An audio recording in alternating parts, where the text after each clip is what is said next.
รั้งหนึ่งเราเคยนั่งเรียนอ่านเขียนด้วยกันภาพเหล่านั้น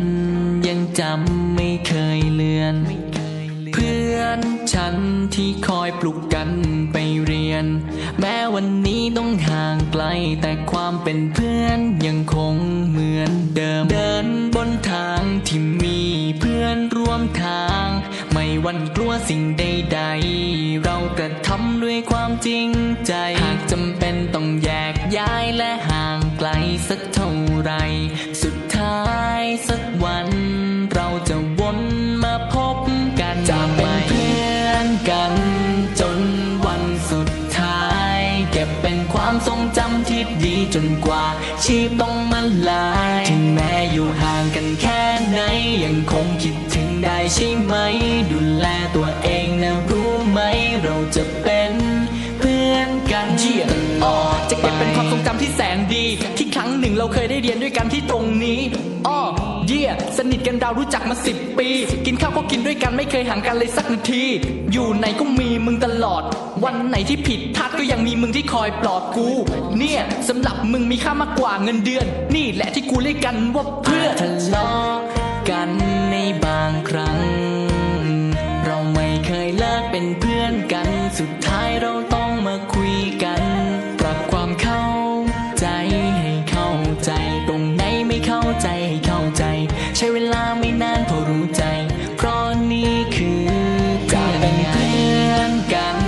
จนวันสุดท้ายเก็บเป็นความทรงจำที่ดีจนกว่าชีพต้องมาลายถึงแม้อยู่ห่างกันแค่ไหนยังคงคิดถึงได้ใช่ไหมดูแลตัวเองนะรู้ไหมเราจะเป็น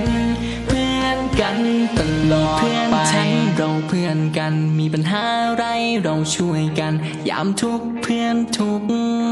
ยามสุขเพื่อนสุขแม้ตัวจะจากกันแต่ใจเราไม่เคยจากกันความเป็นเพื่อนที่มีนั้นมันมากล้นในใจฉันจะเป็นเพื่อนกันจนวันสุดท้ายเก็บเป็นความทรงจำที่ดีจนกว่าชีพต้องมาลายถึงแม้อยู่ห่างกันแค่ไหนยังคงคิดถึงได้ใช่ไหมดูแลตัวเองนะรู้ไหมเราจะเป็นเพื่อนกันจะเป็นเพื่อนกันจนวันสุดท้ายเก็บเป็นความทรงจำที่ดีจนกว่าชีพต้องมาลายถึงแม้อยู่ห่างกันแค่ไหนยังคงคิดถึงได้ใช่ไหมดูแลตัวเองนะรู้ไหมเราจะเป็นเพื่อนกันตลอดไป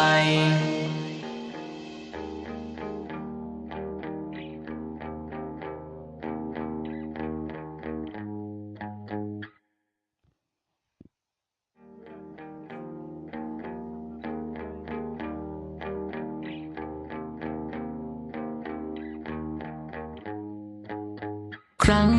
หนึ่งเราเคยนั่งเรียนอ่านเขียนด้วยกันภาพเหล่านั้นยังจำไม่เคยเลือนเพื่อนฉันที่คอยปลุกกันไปเรียนแม้วันนี้ต้องห่างไกลแต่ความเป็นเพื่อนยังคงเหมือนเดิมเดินบนทางที่มีเพื่อนร่วมทางไม่หวั่นกลัวสิ่งใดๆเรากระทำด้วยความจริงใจหากจำเป็นต้องแยกย้ายและห่างไกลสักเท่าไรสุดท้ายสักวันเราจะวนมาพบกันจะเป็นเพื่อนกันจนวันสุดท้ายเก็บเป็นความทรงจำที่ดีจนกว่าชีพต้องมาลายถึงแม้อยู่ห่างกันแค่ไหนยังคงคิดถึงได้ใช่ไหมดูแลตัวเองนะรู้ไหมเราจะเป็นเพื่อนกันจะเก็บเป็นความทรงจำที่แสนดีที่ครั้งหนึ่งเราเคยได้เรียนด้วยกันที่ตรงนี้สนิทกันเรารู้จักมา10 ปีกินข้าวก็กินด้วยกันไม่เคยห่างกันเลยสักนาทีอยู่ไหนก็มีมึงตลอดวันไหนที่ผิด